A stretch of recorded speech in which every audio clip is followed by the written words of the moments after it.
Halo teman-teman, selamat datang di Lensa Gadget. Di video kali ini saya akan membagikan tutorial cara menghapus sketch di aplikasi Fruitbomb. Nah, gimana caranya? Sebelum kita lanjut, bagi kalian yang belum subscribe, silahkan kalian tekan tombol subscribe-nya dan nyalakan loncengnya untuk mendapatkan notifikasi seputar tutorial menarik lainnya dari channel ini.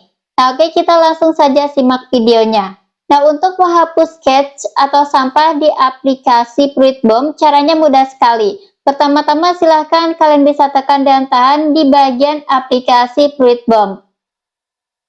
Selanjutnya, pilih di bagian info aplikasi. Lalu di sini silahkan kalian pilih di bagian penyimpanan dan cache.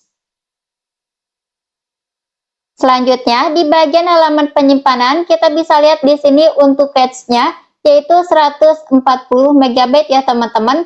Nah, untuk menghapusnya kalian pilih di bagian hapus cache yang berada di bagian pojok kanan bawah.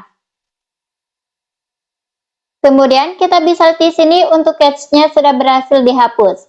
Nah, oke teman-teman, kurang lebih seperti itu cara untuk menghapus sketch atau sampah di aplikasi Fruitbomb. Semoga bermanfaat, kurang lebihnya saya mohon maaf. Sampai jumpa di video selanjutnya.